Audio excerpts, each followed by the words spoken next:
suis vraiment ravi que vous soyez présent ce soir euh, parce que j'ai vraiment plein de choses à vous dire. Alors forcément, j'ai eu beaucoup de retours. J'ai eu beaucoup de retours. J'ai eu également beaucoup de questions liées à ce webinaire.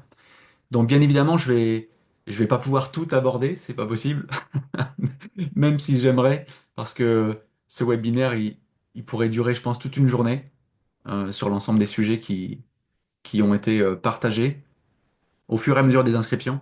Mais, euh, mais c'est pas grave, j'en ai sélectionné en tout cas quelques-uns et puis de toute façon, je vous expliquerai à la fin de ce webinaire quelles vont être les, les propositions, en tout cas, ce que je vais faire par la suite qui vous permettront vraiment d'aborder en fonction des thématiques et en fonction de ce que vous souhaitez développer, des occasions en tout cas d'en parler. Ça sera bien sûr sous la forme de webinaire également, mais il y aura d'autres événements de toute façon. Super, ça rentre. Allez, c'est parti. Je check de toute façon toujours à gauche. En tout cas, je vous remercie également beaucoup. J'y pense maintenant, je le dis, pour tous les commentaires que j'ai reçus et que j'ai vus et que j'ai lus liés à cette vidéo qui est sortie sur mon interview sur la chaîne Tistria, que j'imagine que pour beaucoup d'entre vous, vous êtes abonnés à cette chaîne ou du moins vous la suivez. Et je vous remercie vraiment en tout cas pour tous les commentaires parce que c'est vraiment appréciable de voir qu'il y a autant de personnes euh, qui suivent bien sûr cette chaîne, mais qui sont, je dirais, sensibles aux propos que j'ai pu évoquer, parce que il y a de la difficulté souvent quand on évoque des thématiques de développement personnel, des thématiques de développement spirituel, et qu'on amène de la responsabilité, qu'on amène un retour du pouvoir, de la puissance personnelle, parce que on baigne aujourd'hui dans un monde qui a ses avantages en termes de spiritualité et d'ouverture, de s'ouvrir à beaucoup de thématiques différentes, mais ça a aussi l'inconvénient de des fois mettre tellement à l'extérieur son propre pouvoir qu'un message comme le mien peut des fois un peu irriter peut-être. Et si c'est le cas, c'était pas le but, mais tant mieux parce que ça peut créer justement du mouvement pour la personne qui à un moment donné serait beaucoup trop portée à l'extérieur. Et là, quand j'ai vu l'ensemble des commentaires et quand j'ai pu voir les retours qui m'ont été faits, franchement, c'est vraiment super et je vous remercie beaucoup pour ça. On attendait ce soir à peu près un peu plus d'une centaine de personnes. De toute façon, les personnes vont arriver au fur et à mesure et puis je les ferai rentrer. Et dans tous les cas, je vous enverrai normalement le replay du rendez-vous de ce soir pour que vous bénéficiez vraiment des informations qui vont être données. Voilà pour ça. Et puis, de toute façon, restez à la fin. Enfin, je vous invite à rester à la fin parce que j'ai une petite surprise pour vous que j'ai bien sûr ajoutée à ce webinaire. Ça me paraissait vraiment être l'occasion idéale. Donc, restez à la fin, vous allez voir. Je vais vous proposer quelque chose de sympa. Autre info que je voulais, avant de peut-être parler de qui je suis pour les personnes qui ne connaissent pas encore vraiment, c'est de vous abonner à cette newsletter. Je ne sais pas si certaines ou certains d'entre vous sont abonnés à la newsletter, mais en tout cas, si vous allez en bas de la page de mon site, vous voyez, il y a un petit onglet d'inscription. Je peux même vous rajouter dès maintenant d'ailleurs, je vais le faire. Ce sera peut-être plus confort pour vous. Je vous mets le lien dans le chat pour l'inscription à la newsletter. Pourquoi c'est important de s'inscrire à la newsletter?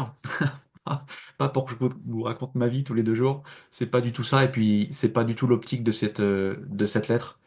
C'est plutôt de vous permettre d'être au courant de ce qui va se passer dans les jours, les semaines, les mois à venir. Parce que comme vous l'avez peut-être compris pour certains d'entre vous, je développe cette activité autour de tout ce que j'évoque, notamment dans mon livre, que je vais vous parler dans quelques instants.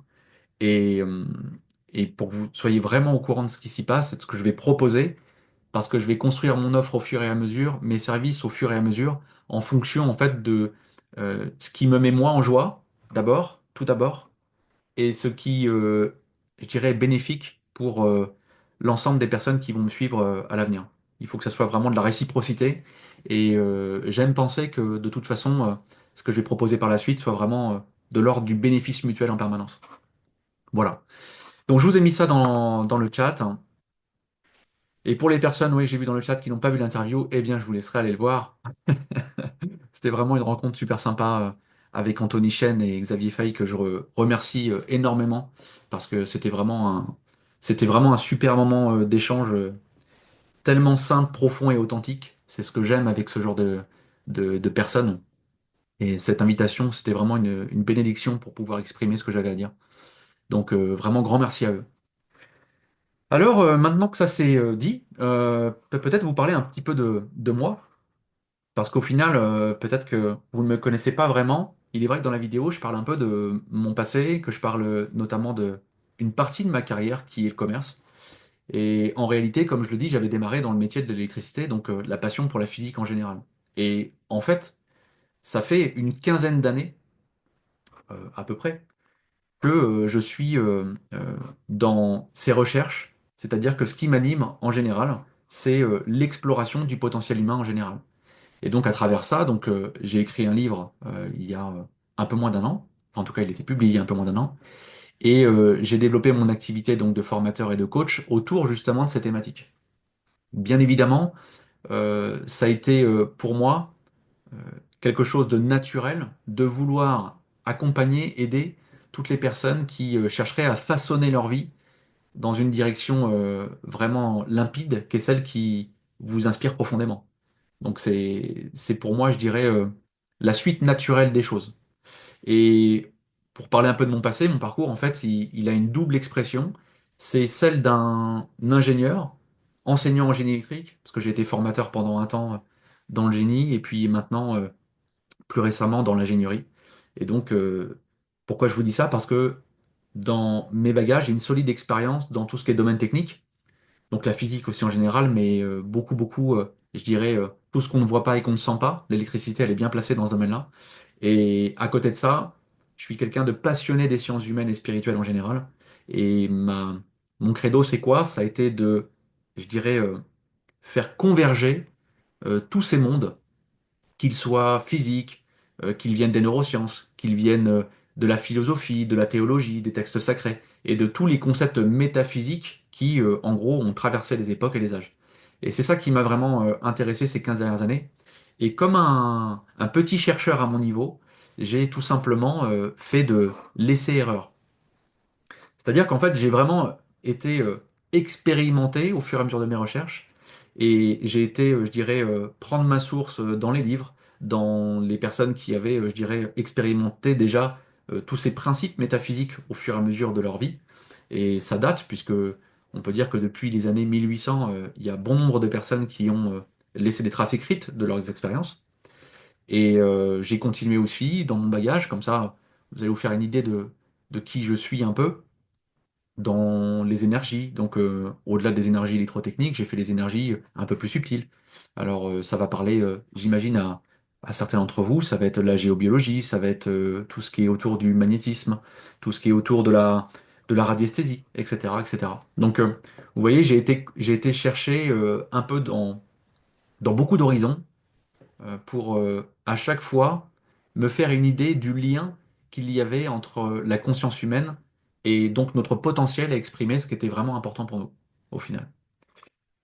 Et donc, pour clôturer un peu ma présentation, eh bien, j'ai développé une vision assez large, qu'on pourrait même dire holistique, qui vient combiner de la science, de la spiritualité, de l'expérience personnelle, qui va me permettre aujourd'hui de proposer une démarche qui tout simplement vous permet de mieux comprendre les enjeux de la conscience, tels qu'on la vit aujourd'hui tous les jours au quotidien, et de notre faculté, c'est-à-dire de nos capacités à vraiment créer une vie qui nous inspire. Et c'est ça qui m'a animé profondément, parce que comme vous l'avez entendu dans la vidéo, notamment Tistria, eh bien, j'ai eu des périodes de ma vie où j'étais vraiment dans le down, dans le bas, et j'étais tellement accablé par la fatalité en général, j'étais tellement pollué par des pensées et des croyances qui me limitaient sans cesse, que j'ai voulu vraiment briser ce mur que j'avais en face de moi, quoi, cet obstacle. Et c'est comme ça que, de fil en aiguille, j'ai pu expérimenter petit à petit les conseils, les concepts, les enseignements de divers horizons. Et c'est en expérimentant concrètement, c'est vraiment en allant me confronter à chaque fois par essai-erreur, que j'ai pu voir à quel point il y avait des choses qui pouvaient nous bloquer. Et j'ai appris à les transcender, ces choses-là. J'ai appris à les transcender pour moi-même. Et ensuite, naturellement, j'ai appris à comment amener les personnes à les transcender pour eux-mêmes dans leur vie. Voilà, voilà ce que j'avais à dire pour moi, pour que vous puissiez vraiment vous faire une idée d'un peu du personnage que vous avez en face de vous.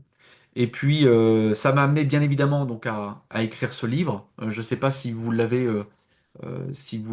déjà lu ou commencé ou même vu. Ici, vous le voyez en miroir, de toute façon, parce que j'ai pas mis de miroir sur la vidéo. Mais c'est pas grave, vous vous ferez une idée. Donc, ce livre-là, il est disponible, Les fruits de votre imagination, bien sûr sur Amazon. Et je vais tout de suite débunker un peu le pourquoi uniquement sur Amazon en termes de visibilité. C'est tout simplement parce que je suis auto-édité pour le moment. C'est-à-dire que c'est moi, bien sûr, l'auteur, mais c'est aussi moi l'éditeur. Et pour celles et ceux quand même qui souhaitent acquérir en dehors finalement de cette plateforme, vous pouvez quand même le commander en m'envoyant un petit message, par exemple, ou directement en cliquant sur le lien que je vais vous mettre comment dire, dans le chat. Parce que vous voyez que sur mon site, vous n'avez pas, je dirais, euh, de lien qui vous permet de le commander en dehors de Amazon. Hein, c'est tout simplement parce que je suis auto-audité.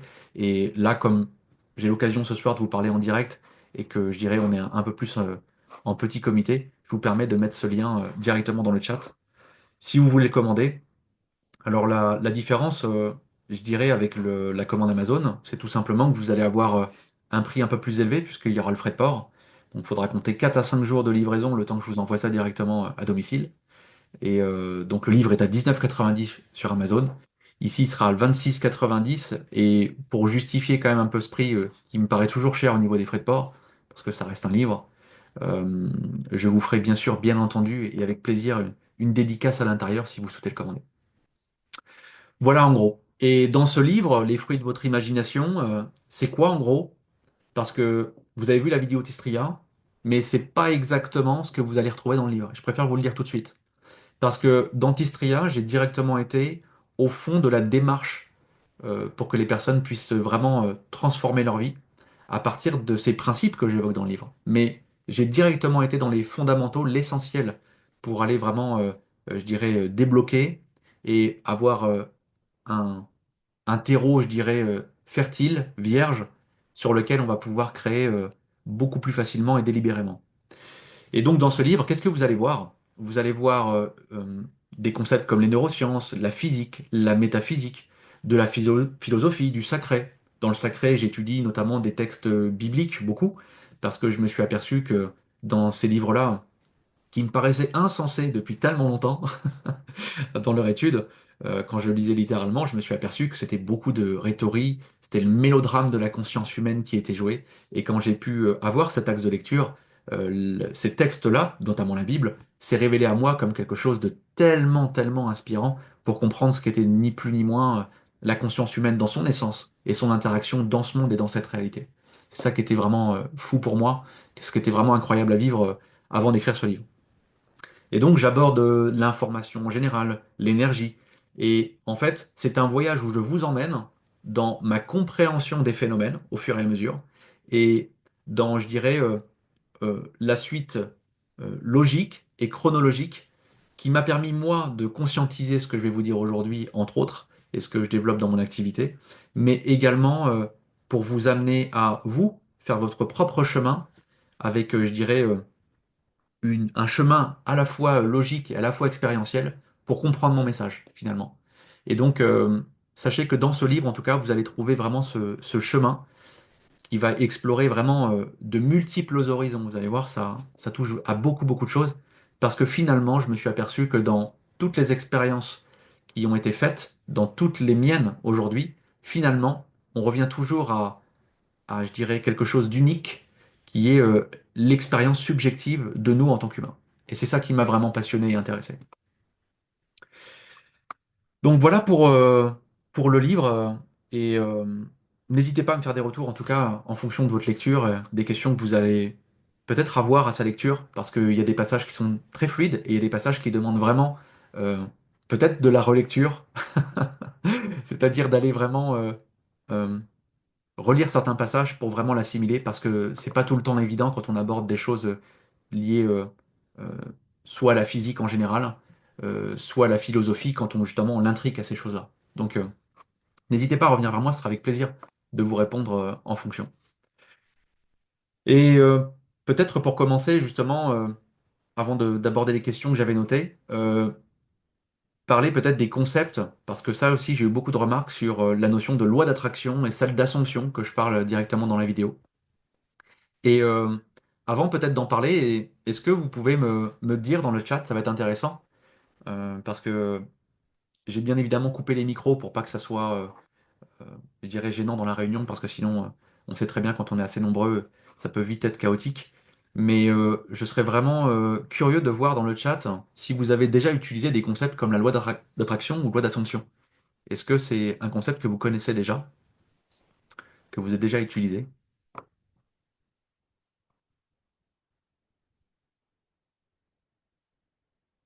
Barbara, Claire, oui, apparemment. Yes, Brice également. Audrey les deux. Ok, ben, vous êtes déjà donc nombreux à avoir touché à ces concepts-là. Effectivement, Céline, ouais. Rhonda Byrne, Joe Dispenza. Ouais. Donc c'est d'ailleurs deux auteurs qui bien sûr m'ont inspiré dans ma démarche parce que j'ai commencé justement pour ma part la loi d'attraction par, par justement cette autrice et ça m'a amené à creuser davantage derrière bien évidemment. Bien, peut-être en parler rapidement pour faire le distinguo parce que je trouve ça important. Oui, Dr Murphy, ouais, complètement. Complètement Dr Murphy qui aborde comme Neville Goddard bien sûr la loi d'assomption.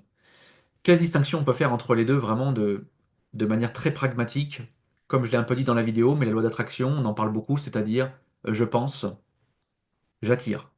C'est-à-dire que je vais tellement m'immerger auditivement, ça peut être, voilà, j'écoute quelque chose, je vais tellement l'évoquer par ma propre parole, je vais tellement visuellement regarder une certaine image, certains vont parler même de visualisation et donc de cadran de visualisation où voilà, je vais avoir en gros un imagier qui représente tout ça ou un tableau de visualisation.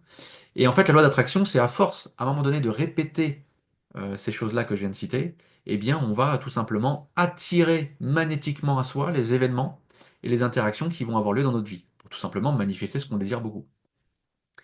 Et c'est là où est la grande différence avec celle d'Assomption qui a été d'ailleurs appelée ainsi par des auteurs qui sont effectivement excusez-moi, Neville Goddard et Joseph Murphy qui parlaient justement de l'Assomption. Mais c'est surtout Neville Goddard qui l'a appelé ainsi. Parce que, en fait, la grande différence, c'est que il n'est pas question d'attirer à soi réellement les événements, les interactions et les choses dans notre vie, mais il est question vraiment de les révéler à partir, non pas de ce que l'on pense par répétition, de ce que l'on répète pour s'immerger complètement de cette chose, ni par la visualisation excessive, mais tout simplement parce qu'on incarne profondément, naturellement en soi. Et c'est là où je me suis intéressé à ça parce que la loi d'attraction, je me suis vraiment frotté à elle au tout départ et j'ai vu que ça tenait pas la route, je dirais, dans le temps. Elle avait des avantages, elle avait de nombreux avantages pour, je dirais, s'entraîner à s'imprégner, je dirais, d'une idée déjà.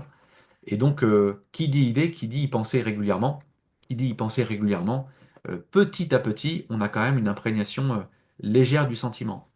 Mais c'était incomplet pour moi, et c'est ça dans l'Assomption, où on parle beaucoup d'imagination et de foi, que je suis venu expérimenter clairement, et je dirais pas monter d'un niveau, mais monter énormément de niveaux d'un coup, c'est de voir à quel point tout partait vraiment de ce qu'on a incarné profondément, et qu'il y avait un raccourci à prendre avec l'Assomption sur la loi d'attraction, c'est que il ne fallait pas penser en termes d'attirance tout simplement, mais tout simplement de ce que l'on est, parce qu'il faut comprendre à ce moment-là que la réalité est donc notre environnement, et de toute façon, la projection, le reflet de ce que l'on est profondément et de ce que l'on reconnaît comme vrai pour soi. Et donc c'est pour ça que, comme clé principale, liée à cette loi que j'ai pu étudier derrière, en mélangeant les neurosciences, en mélangeant la physique, en mélangeant justement la partie théologique, et notamment des différentes religions, eh bien j'ai pu voir que cette imagination, elle est vraiment pour nous le support du connu et elle nous permet d'aller chercher justement dans cet imaginaire ce que l'on pourrait vivre et ce que l'on souhaite vivre à l'origine dans notre vie.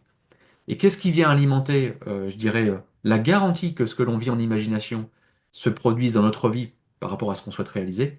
Eh bien, c'est le sentiment d'être. Et le sentiment d'être, c'est ce qu'on peut appeler également la foi. Et c'est pour ça que je me suis intéressé à ces concepts plutôt théologiques, niveau religion. C'est-à-dire qu'en fait, au final, on devient finalement ce que l'on est et non ce que l'on souhaite devenir. Et c'est là que ça a énormément d'importance de comprendre le départ de la loi d'Assomption par rapport à la loi d'attraction. Parce que ça, finalement, c'est le message final du chemin dans lequel je vous emmène à travers les différents domaines de mon livre. C'est de comprendre, et je vais vous citer par exemple un exemple de l'évangile de Matthieu. Hein, pour un petit rappel d'ailleurs, je ne suis pas chrétien pratiquant, hein, pas du tout.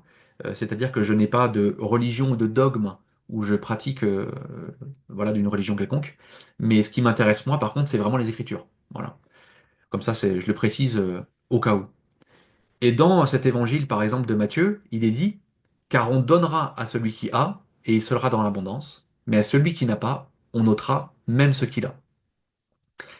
La première fois que j'ai lu cette phrase, je vais peut-être la répéter d'ailleurs, car on donnera à celui qui a, et il sera dans l'abondance, mais à celui qui n'a pas, on ôtera même ce qu'il a. Et qu'est-ce que ça veut dire ça? Eh bien, au premier abord, comme j'allais le dire, ça veut dire, waouh, c'est très injuste. Ça veut dire que la première fois que j'ai lu ça, de manière très littérale, je me suis dit, mais comment c'est possible? C'est-à-dire, en gros, ça confirme l'adage, les riches s'enrichissent et les pauvres, finalement, confirment leur pauvreté. Et là, c'est limite cruel parce qu'on va enlever à la personne qui n'a pas même ce qu'elle a déjà, même ce qui lui reste. Bien évidemment, quand j'ai compris qu'il s'agissait des mises en évidence par des protagonistes et une histoire très très bien orchestrée, qui représente justement l'histoire des différents disciples autour de Jésus, eh bien, c'est de voir que tout simplement, il s'agit de la conscience humaine et de son expérience. C'est-à-dire, en gros, que ces principes-là, il faut les reconnaître uniquement dans la subjectivité, c'est-à-dire uniquement en soi. Et donc, qu'est-ce qui est donné à celui qui a? Le reflet de ce qu'on dit de nous-mêmes. C'est-à-dire qu'en fait, à partir du moment où on a compris que notre imagination et notre subconscient pouvaient littéralement intégrer ce que nous sommes profondément ou ce que nous possédons profondément avec un sentiment naturel associé, eh bien, l'univers, la vie, vous l'appelez comme vous voulez, moi j'aime bien l'appeler la réalité, va de toute façon vous donner raison dans le temps qui lui est propre. OK? Et c'est là que ça devient très intéressant.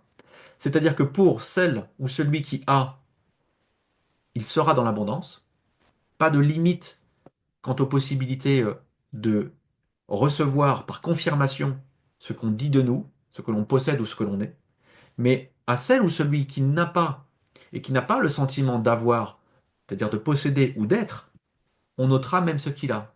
Qu'est-ce que ça veut dire?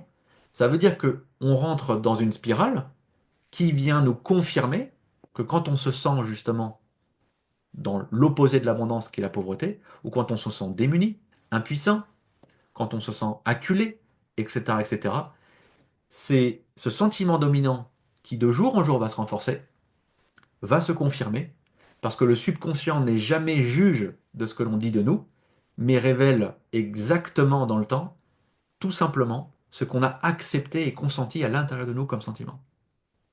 Ok? Et c'est là euh, que le message est très important de comprendre et qui fait le distinguo vraiment pour clôturer cette différence entre loi d'attraction et loi d'assomption, c'est de voir à quel point tout part du sentiment dominant intérieur, vécu et consenti comme naturel en nous. Voilà pour cette partie-là. Alors j'ai eu des petites questions quand même que je me suis notées. Je vais en profiter pour boire un tout petit peu.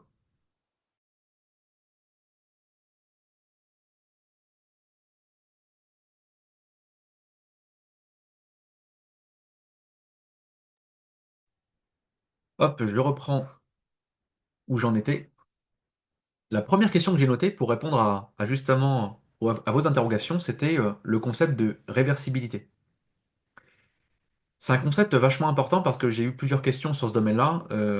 En quoi ça consiste exactement? Parce que j'en parle un petit peu dans la vidéo, et notamment un exemple qui m'a souvent été apporté dans les messages que j'ai reçus, qui était l'exemple du citron que j'ai pris.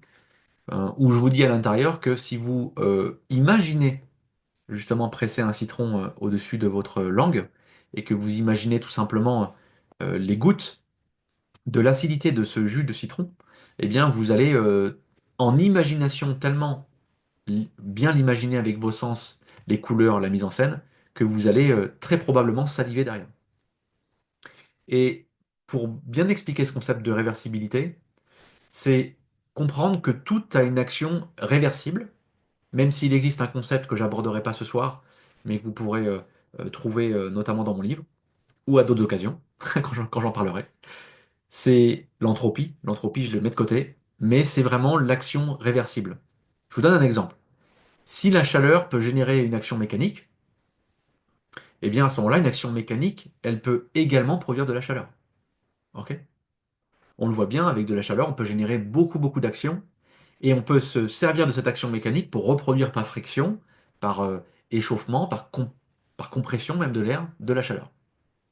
On peut même faire le parallèle avec de l'électricité, c'est-à-dire que, et c'est ce qui m'a passionné notamment dans mon domaine, l'électricité, elle engendre une force magnétique, mais si on se sert de cette force magnétique, qui peut être par exemple des aimants, hein, ce qui est naturellement constitué d'une force magnétique, peut aussi donner naissance à des courants électriques. Vous voyez, c'est réversible. Comme disait également Neville, l'idée que la voix elle puisse créer des ondulations, c'est-à-dire des fréquences qui ondulent dans ce qu'on appelle les fréquences acoustiques, eh bien, ces ondulations à leur tour, elles peuvent reproduire la voix. C'est-à-dire que, au final, on peut très bien graver un vinyle en faisant des petits sillons sur un support avec la voix, et en relisant quelque chose de granuleux sur ces sillons du vinyle, on peut reproduire la voix. Et vice-versa. C'est-à-dire qu'à chaque fois, vous voyez que on a une réciprocité de cause et d'effet, d'énergie, de matière, et donc dans le domaine de l'action et de la réaction. Vous voyez, c'est vraiment à chaque fois, il y a une conversion possible. Ok? Et donc, pourquoi c'est important d'avoir en tête ce concept de réversibilité? C'est parce qu'on n'y pense quasiment jamais. Et quelque chose que vous avez peut-être expérimenté de votre côté, c'est l'action, c'est-à-dire qui peut être causée par une pensée. Si, par exemple, vous faites une action en particulier, ça va vous amener une pensée. Si vous faites, je dirais, l'exercice d'observer vos pensées, elles vont vous conduire à une action. Je peux vous donner un exemple. Si si vous souriez, par exemple, vous allez pouvoir faire l'expérience de la joie. Pourquoi? Parce que un sourire, tout simplement, amènera de la joie. Ok? Et pourquoi je vous dis ça? Pas parce que quelqu'un qui est joyeux, il va sourire. Donc on peut dire que la cause qui a produit le sourire était bien le fait d'être joyeux. Mais si vous commencez par sourire sans avoir un état joyeux à l'origine, vous allez voir que si vous faites vraiment l'exercice consciemment et de manière calme et de manière, je dirais, euh, intérieure, vous vivez vraiment le moment où vous souriez calmement, les yeux fermés par exemple, vous allez ressentir quelque chose, vous allez voir qui va se propager en vous, qui est exactement les prémices de la joie qui s'installe. Ok? Dites-moi d'ailleurs dans le chat si vous avez déjà expérimenté ce genre de véracité dans la réversibilité. Est-ce que vous avez déjà expérimenté ça? Est-ce que vous avez déjà pu vivre ça?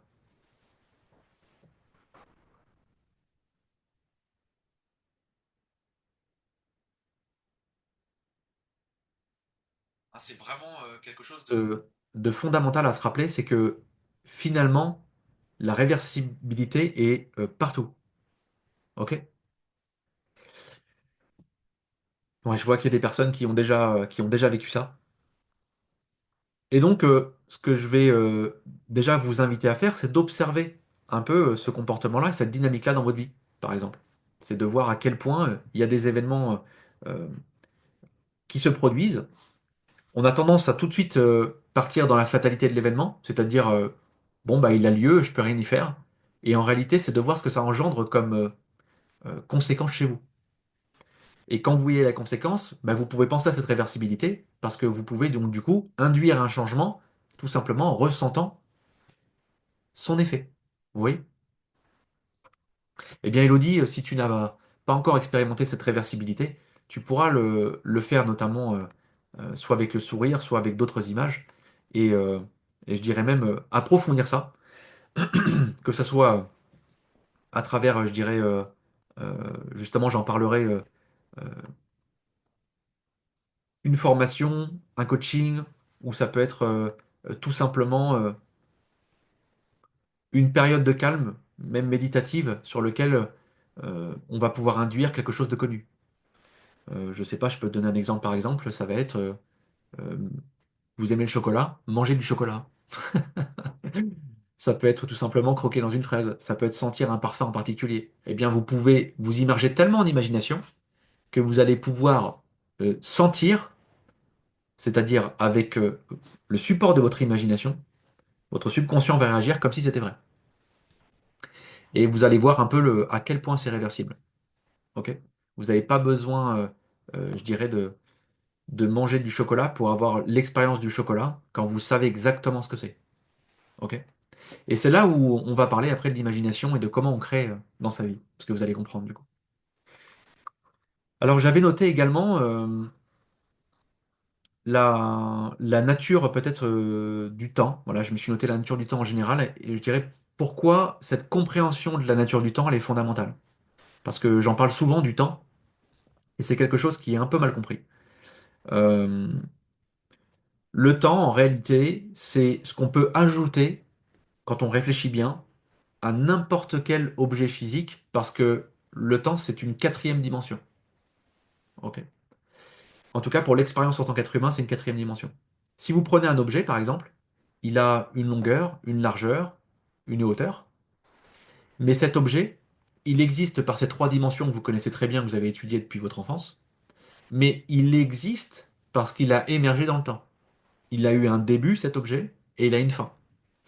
Si vous prenez par exemple la pomme que vous voyez dans la vidéo Tistria, eh bien, vous voyez que on voit à un moment donné le bourgeon arriver jusqu'à ce que la pomme soit mûre.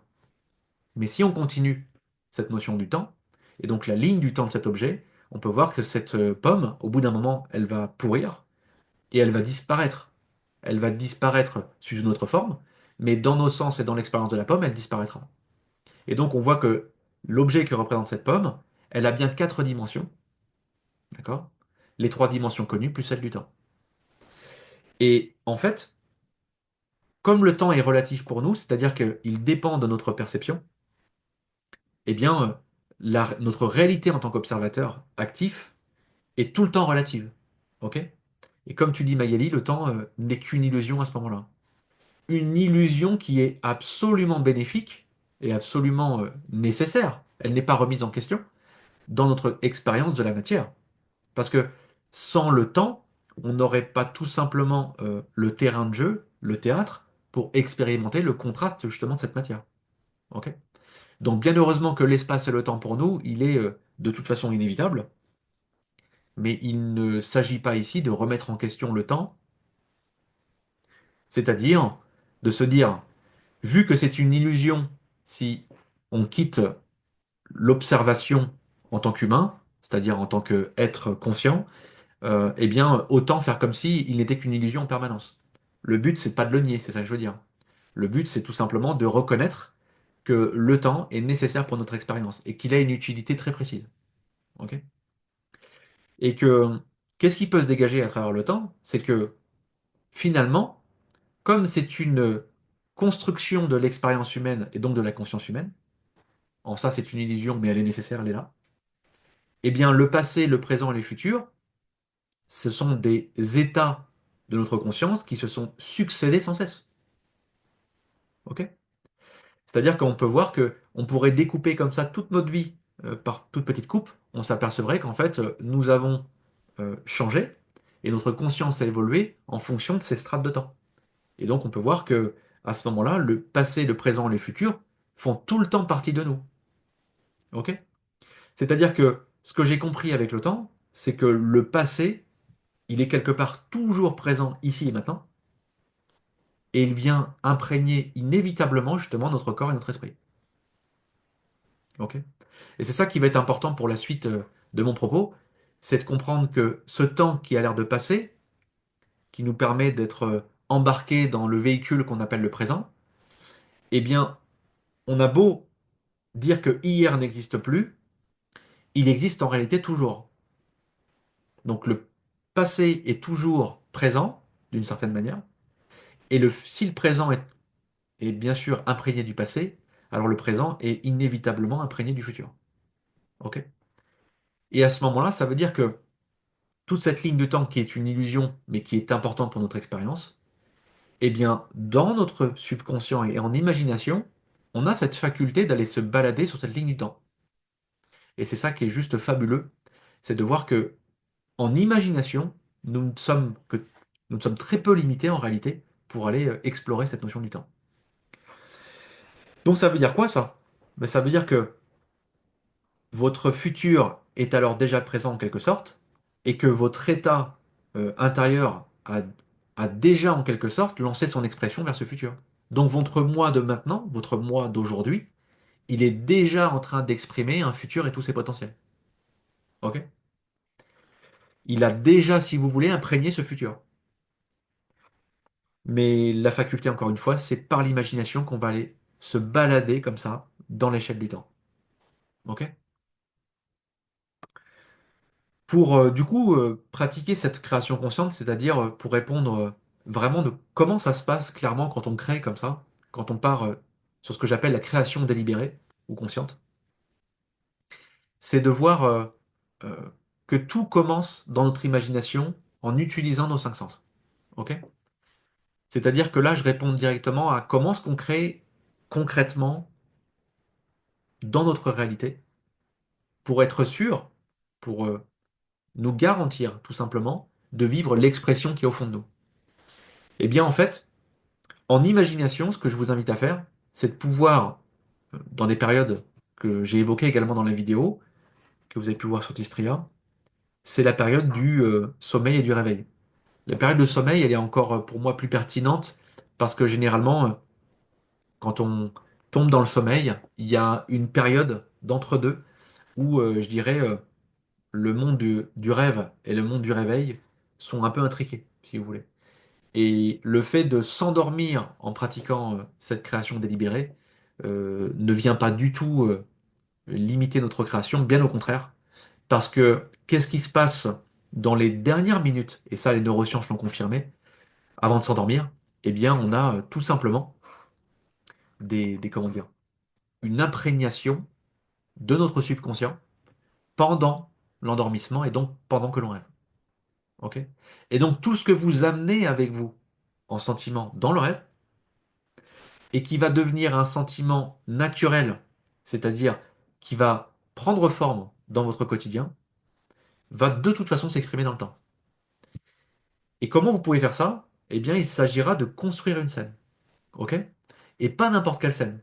Par exemple, si je veux avoir, je vais prendre quelque chose d'assez classique, d'assez simple, ça peut être euh, une augmentation au travail, par exemple. Voilà, on va prendre quelque chose de très pragmatique. Eh bien, il va falloir tout simplement avoir une scène et la construire avant de rentrer en création, qui va de toute façon euh, vérifier, c'est-à-dire qui va obligatoirement confirmer que cette augmentation, nous l'avons eue. Ok? Donc il ne s'agit pas de construire une scène au moment où on vous donne l'augmentation, il ne s'agit pas nécessairement de se voir dans un dialogue où on vous donne l'augmentation, mais plus particulièrement d'une scène qui implique forcément qu'on a déjà eu cette augmentation. Ok? Donc c'est peut-être que par exemple, si vous aviez cette augmentation, vous feriez quelque chose en particulier. Vous achèteriez quelque chose, vous seriez avec telle personne à tel endroit. Et finalement, vous voyez que construire une scène qui implique forcément la réalisation de votre création, ça va tout simplement vous permettre de vivre intérieurement en imagination le sentiment qui serait le vôtre une fois que vous avez tout simplement vécu à l'intérieur de vous le fait d'avoir ce que vous cherchez depuis tout ce temps. Ok? Donc il ne s'agit pas de penser à avoir cette chose, il s'agit de vivre intérieurement cette chose comme déjà acquise, comme déjà exprimée. Exactement, je vois les commentaires d'Amanda et Claire. Effectivement, ça fait penser à ces propos-là sur la causalité, ouais, complètement. Et en fait, ce qui se passe, euh, ce qui se passe à ce moment-là, en fait, c'est que cette scène qui implique la réalisation de notre création, elle va tellement être vécue intérieurement par nos sens, comme le citron, comme, si vous voulez, euh, la joie tout à l'heure, avec le sourire et le sentiment de joie. Eh bien, le subconscient ne juge jamais. Ok? C'est-à-dire que le subconscient ne va jamais juger ce que vous lui donnez. Il va prendre acte, tout simplement, du sentiment dominant que vous allez vivre à l'intérieur. Et votre réalité, qui est l'expérience du temps et de la matière, va de toute façon, inévitablement, devoir confirmer ça. Ok? Comment ça se passe concrètement une fois qu'on a créé cette scène? Eh bien, on va effectivement se plonger un peu dans les bras de Morphée, on va se laisser en détente et on va commencer à jouer cette scène à l'intérieur de nous. Il s'agit à ce moment-là de faire vraiment très attention, de non pas être spectateur ou spectatrice de la scène, d'accord? C'est ça qui est très important. Il ne s'agit pas de ça, de le voir sur un écran comme vous regardiez par exemple une télé ou un écran divers. Là, c'est vraiment de jouer cette scène en tant qu'actrice, en tant qu'acteur. Ok? Donc vous êtes là où le protagoniste de ce que vous vivez à ce moment-là. Et vous allez voir la pièce, donc le décor, où vous êtes, avec qui vous êtes, s'il y a des personnes, le son que vous allez entendre, ça peut être l'odeur en particulier, etc., etc. Vous allez jouer vraiment tous vos sens à l'intérieur. Pourquoi? Plus le subconscient va avoir une scène euh, réelle, c'est-à-dire sur le support du vécu quelque chose qui est censé dans l'expérience d'un humain, alors à ce moment-là, il va petit à petit s'en imprégner. Comment ça se passe en termes d'imagination quand on fait, je dirais, ce choix de créer consciemment et délibérément? Eh bien, on va répéter cette scène chaque soir avant de s'endormir et on va se laisser glisser dans le sommeil avec justement ce sentiment-là. Parce que, encore une fois, toutes les minutes qui vont précéder le sommeil vont renforcer cette imprégnation du subconscient. Ok? Et comme vous le savez, le subconscient, hein, peut-être que vous le savez déjà, mais c'est comme un iceberg, hein. C'est-à-dire 90% se trouve sous l'eau, et c'est la majorité je dirais, du morceau que représente votre esprit. Donc, c'est vraiment lui qui gouverne de toute façon votre réalité, votre quotidien derrière. Donc, faites-lui confiance à ce niveau-là. Et en répétant justement cette scène en imagination, qu'est-ce qui va se passer? Vous allez pouvoir petit à petit le vivre dans votre quotidien. Comment? Par un nouveau dialogue intérieur. Pourquoi? Parce qu'au fur et à mesure, vous allez vous rendre compte que vous ne pouvez pas penser, vous ne pouvez pas avoir les scènes qui se passent dans votre vie au quotidien. Par exemple, euh, je suis en train de faire un brin de ménage chez moi. Au moment où je fais le ménage, voilà, c'est assez automatique. Et pour autant, il y a une scène qui se joue en moi. Il y a des scènes où je suis en train de parler à une amie, je suis en train de parler à mon patron, à un collègue, je suis en train de prévoir tel événement, etc.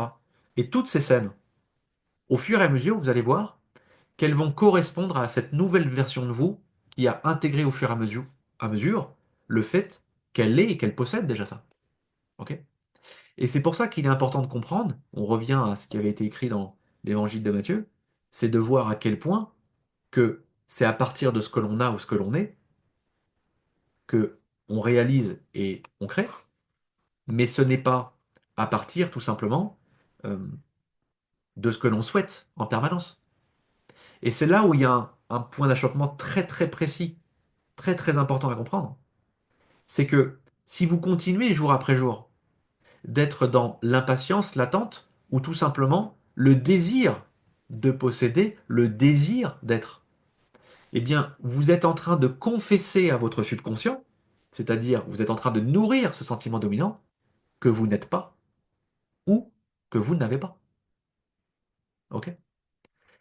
Donc c'est pas comme cette fameuse loi d'attraction que j'ai parlé au début de ce webinaire, où il s'agit de répéter et de se forcer de se mentir à soi-même ou de rentrer dans un certain déni. Il s'agit de transformer par infusion petit à petit un sentiment dominant qui va de toute façon s'exprimer dans votre vie. Ok? Et le meilleur indicateur pour ça, le meilleur indicateur pour voir que vous êtes réellement dans votre création, ok?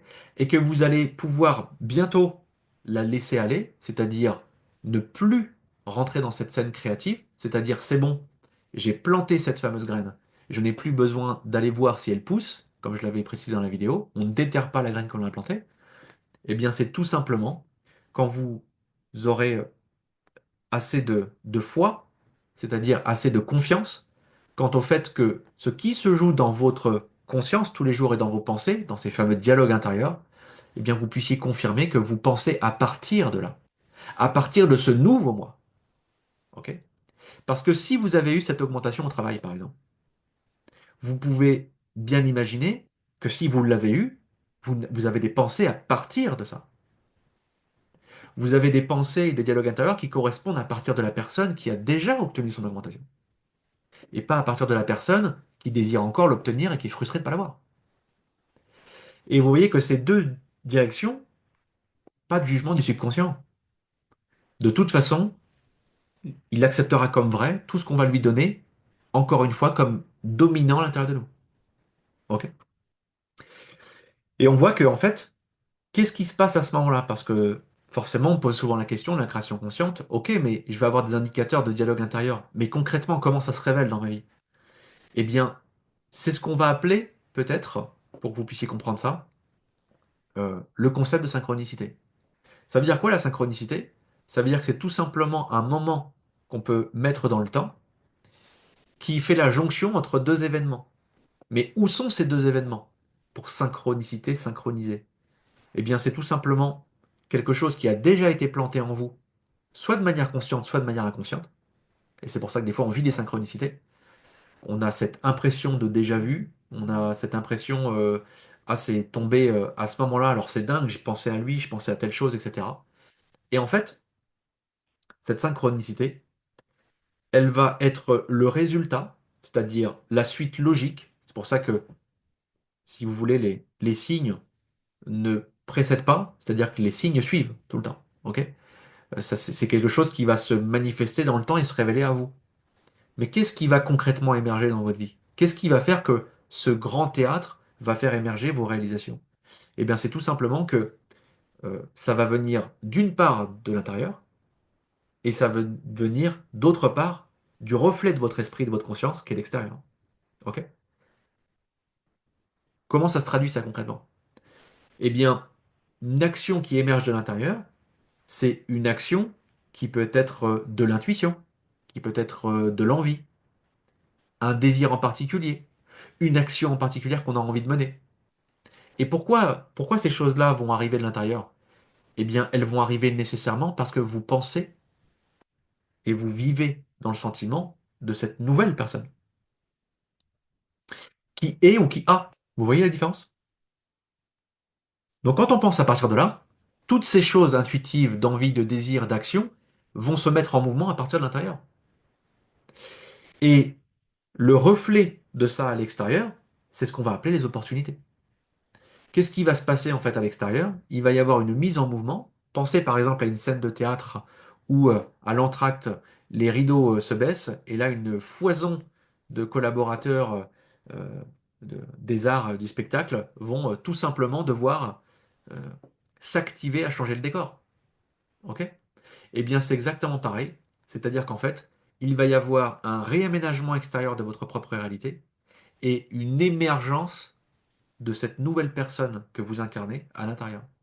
Ok? Et en fait, ce qui se passe, c'est que euh, c'est comme tout, tout a besoin d'un temps d'expression. Je le dis d'ailleurs dans la vidéo Tistria, c'est-à-dire que ne considérez qu'il y a un temps pour tout. Ok? C'est pour ça qu'on ne rentre pas du tout dans le déni du temps et de son illusion. On constate qu'il est là dans le support de notre expérience. Ok? Et en fait, il s'agit à ce moment-là de comprendre que plus ma création est grande, plus elle va impliquer de mise en mouvement extérieur dans ma réalité, plus forcément le temps qu'il faut, qu'il est nécessaire pour réaménager cette scène de théâtre, qui est la scène proprement de ma vie, peut être plus ou moins longue. Ok? Et c'est là qu'il est très important de comprendre dans, je dirais, euh, la création consciente, j'en parle également dans cette vidéo, c'est de voir que l'émergence de cette nouvelle réalité est de toute façon accompagnée du sentiment dominant naturel que l'on vit. Je dis bien naturel que l'on vit. Ok? Parce que plus quelque chose est naturel, plus il s'exprime naturellement dans le théâtre de notre vie. Ok? Parce que il y a plein de choses que vous dites de vous-même en permanence. C'est-à-dire que vous allez dire je suis par exemple et quelque chose derrière. N'importe quel attribut. Il y a des choses, ça ne vous coûte strictement rien de les dire. Ça veut dire qu'en fait, au fond de vous, c'est complètement aligné avec le sentiment dominant que vous vivez pour vous-même. Donc vous avez déjà consenti à ça en fait. Ok. Et il y a des fois, eh bien, c'est pas le cas. Et là, vous pouvez voir de quoi je parle, parce que, et j'en parlerai un peu plus loin, on va vivre cette dissonance. C'est-à-dire quelque chose de faux, un faux semblant. On va vraiment sentir qu'à ce moment-là, j'ai beau, je dirais, penser en me disant je suis comme ça, je suis cette nouvelle personne, et tout de suite derrière, il y a un sentiment à l'intérieur de moi qui est complètement dissonant, parce que je sais qu'au fond de moi, c'est pas du tout ce que je vis, c'est pas ce que je ressens. Ok? Et effectivement, comme tu dis Céline, c'est clairement en fait euh, le défi, le challenge, parce que ça va demander de toute façon un effort au départ, mais quand je dis bien au départ, c'est-à-dire le fait de vouloir se lancer dans cette démarche d'expérimentation, ok? Parce qu'on va lâcher l'effort très rapidement pour le remplacer par la discipline, ok? Et ça, je vais en parler un peu après. Parce que ce qui nous amène du coup à vivre notre vie avec toutes ces dimensions et de constater que dans notre vie, ça n'émerge pas tel qu'on l'a vécu à l'intérieurement, c'est là que vient le doute justement dont tu parles. Et c'est là qu'il faut absolument au départ commencer par des choses petites, du plus petit au plus grand. Pourquoi? Parce que notre cerveau, pour faire très simple, c'est c'est très neuroplastique et pendant des années, on lui a mis des autoroutes, des connexions neuronales qui fonctionnent très bien. Et clairement, il y a quelque chose que je peux expliquer là maintenant, peut-être pour expliquer un peu ça, c'est ce qu'on appelle la confiance en soi.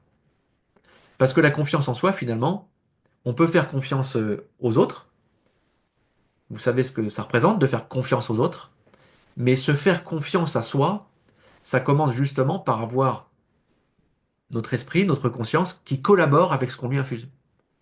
Et pour qu'il puisse collaborer avec ce qu'on lui infuse, il faut qu'on lui prouve que ce que l'on est, de ce que l'on vit et ce que l'on vérifie dans son quotidien est véridique. C'est-à-dire que c'est comme si jusqu'à maintenant, vous lui avez montré une manière de voir les choses et qu'à partir du moment où vous rentrez dans cette expérience, il va falloir lui montrer la preuve que vous n'êtes pas en train de vous mentir, que vous n'êtes pas en train de duper votre cerveau qui a été habitué à voir le monde différemment. Et c'est pour ça que j'insiste sur la création, pour celles et ceux qui n'ont pas encore vraiment euh, fait l'exercice et entré dans les créations délibérées, eh bien c'est de commencer par des petites choses, de vérifier à quel point cette dynamique et ces lois sont véridiques pour vous-même, et donc au fur et à mesure d'augmenter, je dirais, le défi de création ou l'importance de mise en mouvement de ce grand théâtre qui va demander du coup plus de foi, plus de confiance, et qui peut demander le temps nécessaire à cette création. Vous voyez? Donc c'est comme tout. La discipline vous amènera de toute façon à gagner en confiance et en foi à travers la véracité. Et une fois que ça va devenir naturel, une fois que ce paradigme de vie sera accepté au plus profond de vous, ça deviendra de moins en moins difficile d'être pollué, d'être mis au défi par justement des doutes permanents, des doutes rémanents qui vont venir. Ok. Donc voilà pour la notion de création. Donc il ne s'agit pas de le faire tel ou tel jour, il n'y a pas de méthode précise à ça. C'est vraiment quand vous sentez à l'intérieur de vous que vous avez tellement vécu cette expérience, cette scène en sentiment fortement, avec tous ses sens, que vous pouvez vérifier dans votre quotidien que c'est quelque chose qui vous imprègne aujourd'hui. Et quand vous avez des scénarios, des pensées qui ne vont pas en symbiose avec ce que vous avez créé, et cette nouvelle version qui ne désire plus ce qu'elle désire, ok? Parce que c'est déjà quelque chose de fait. C'est déjà quelque chose, donc on est rempli de ça intérieurement, ok? Parce qu'on a déjà vécu ça en imagination. Eh bien, vous laissez petit à petit, tout simplement, ces pensées passées et vous reprenez le scénario en place, vous vous remettez dans cette confiance que je n'ai pas besoin de prendre pour acquis ces pensées, je n'ai pas besoin de m'attacher à ces pensées ou à ce scénario qui m'est proposé, mais je garde le cap d'être dans le sentiment d'être ou d'avoir. Vous voyez? Hop, je fais rentrer des personnes en même temps.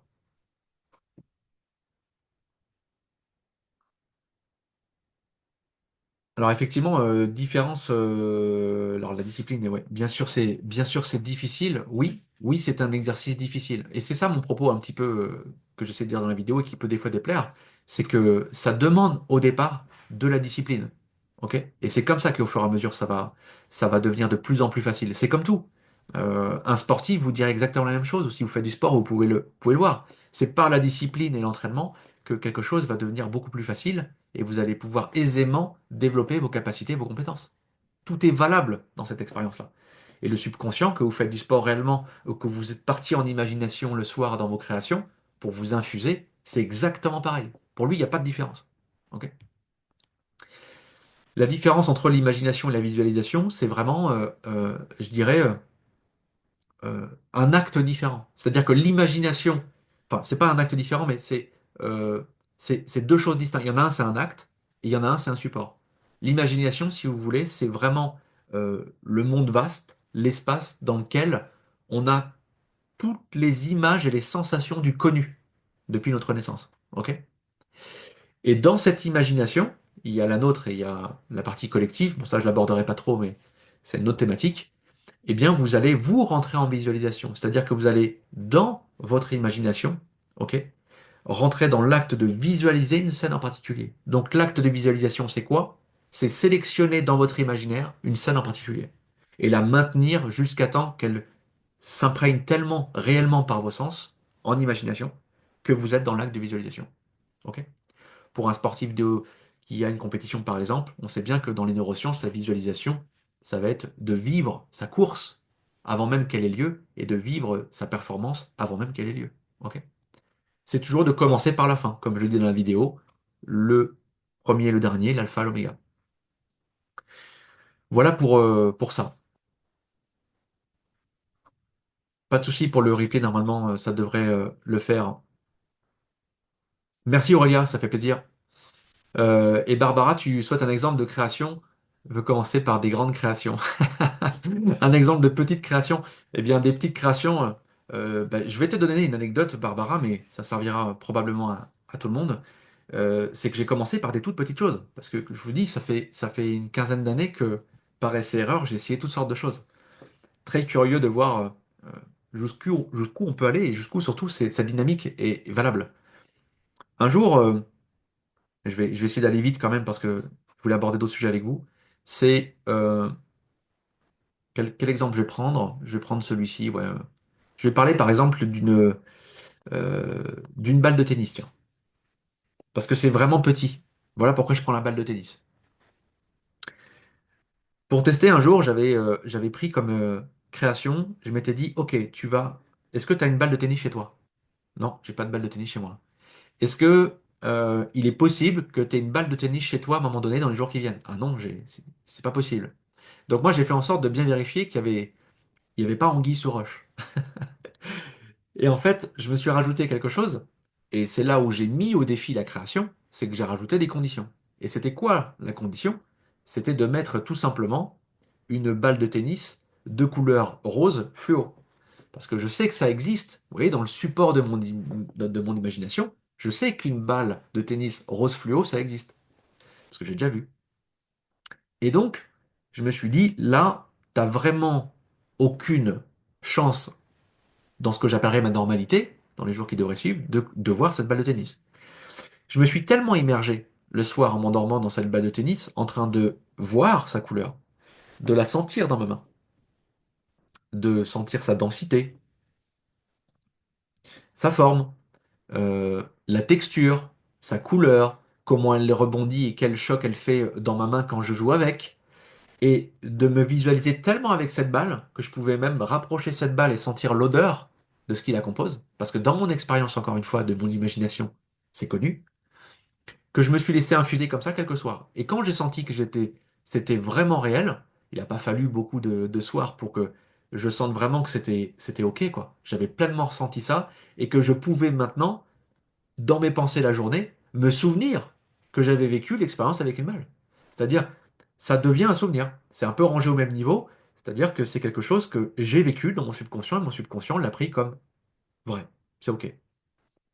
J'ai complètement oublié ça, mais quand je vous dis j'ai complètement oublié ça, c'est logique, puisque on oublie toujours quelque chose que l'on ne désire plus. Ok. Que dans les semaines qui se sont écoulées, il a fallu, alors c'est un nombre de jours, mais je dirais, allez, peut-être 3 semaines environ. Je dirais 3 semaines. Peut-être un peu plus, peut-être un peu moins, je me souviens pas tellement. Et il s'est passé un jour où je suis dans ma voiture, je suis en train de démarrer. Et il y avait un peu du bazar dans la voiture parce que tout simplement, il y avait eu, je dirais, mes enfants qui étaient passés par là, qui avaient laissé leurs affaires, etc. Et en fait, je constate qu'il y a des choses qui sont mises à côté de moi entre les deux sièges. Et je commence à déblayer ces choses pour les mettre de côté pour pas qu'ils me gênent. Je commence à démarrer la voiture, je commence à rouler. Et là, je constate qu'il y a un objet de couleur particulière à ma droite, au milieu entre les deux sièges. Et je fais pas attention, je roule. Et puis, je regarde à nouveau, je dis, qu'est-ce qu'elle fait là, cette balle? Et puis voilà, je la regarde une deuxième fois, je continue à rouler. Et là, d'un seul coup, ça explose en moi. Cette fameuse synchronicité, mais distante dans son temps. Je me suis aperçu qu'en fait, c'était bel et bien une balle qui était présente à côté de moi, donc à 20 centimètres de mon bras, au milieu de la voiture, que je pouvais prendre et toucher, et qui était en plus de couleur rose fluo. Et des exemples comme ça, je pourrais vous en donner des centaines. Ok? Mais c'est pour. Là, j'ai fait exprès de prendre quelque chose de petit. Mais c'est pour voir à quel point on oublie cette chose et elle émerge inévitablement dans notre réalité. Ok?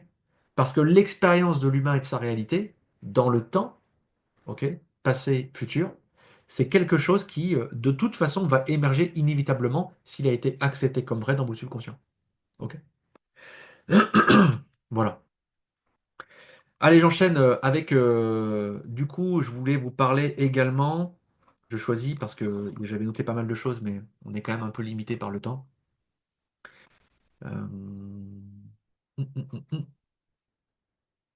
Alors, ouais, je voulais parler aussi de fameux tout part de l'intérieur, c'est-à-dire tout est projeté sur l'écran extérieur.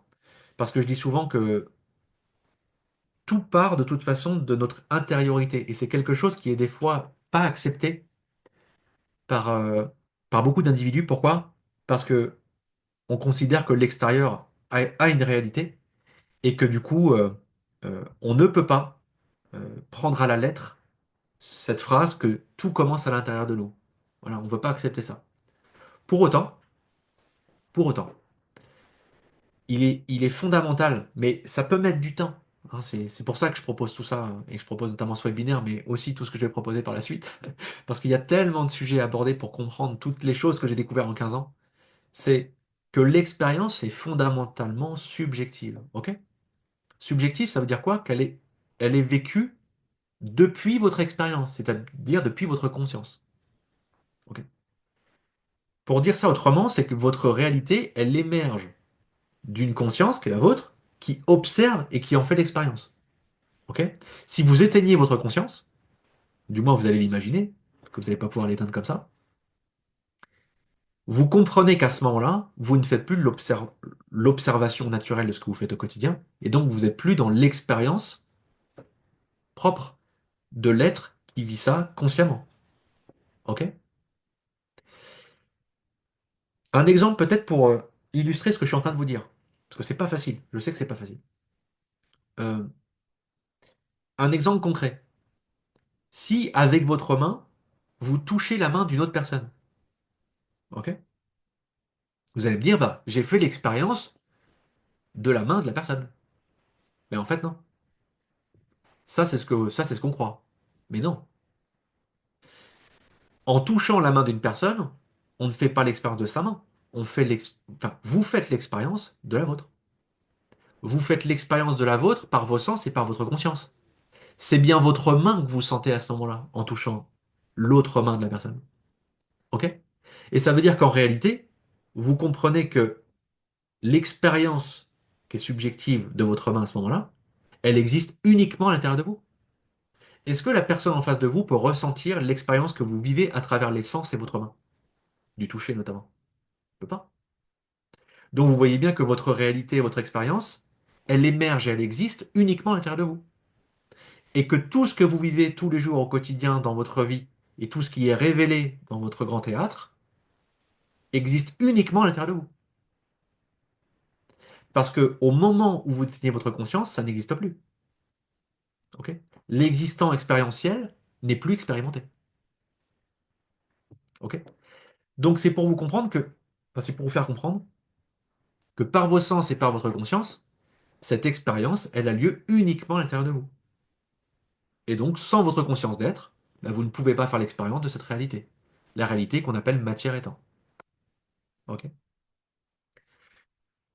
Bien sûr, je pourrais vous en partager davantage. J'ai tellement de créations que je pourrais vous partager, mais là, je vais me concentrer sur les questions que j'ai notées parce que j'en avais reçu pas mal. Mais à l'occasion, bien évidemment, je vous en donnerai plus.